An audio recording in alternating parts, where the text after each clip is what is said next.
Hey guys, and welcome to the channel. In this video I'll show you how to add icons in Figma. If you want to customize your project, maybe you're making some kind of thumbnails or something, just anything, this will be useful. So guys, the way to do this is actually very simple. You can either go in here and click on this drop down from the main menu, and then you go to plugins and then manage plugins like this. This is the hard way, and the easy way is just clicking on this button, actions, plugins and widgets. Alright, so you need plugins and widgets. And now in the search, type in icons 8. And you need to scroll a bit down and let us find them.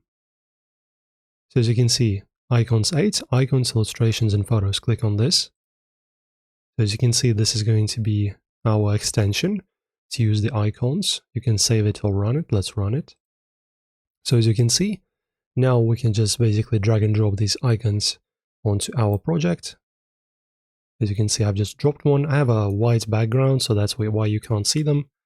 So basically, our customization is as follows. You can choose different types of icons. Let's, for example, choose, say, arcade. As you can see, these are light ones. So as I place them, as you can see, they appear. So this one is black. I can't see it. Let me actually remove this one. No need for this one. And guys, also you can choose the size. As you can see, you can make them quite big. You can choose the format.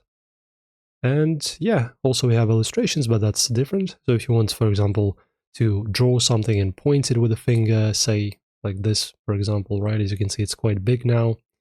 So you can do this. And now you have your full access to icons, guys. Enjoy. If this helped, don't forget to like and subscribe, and I'll see you in the next video.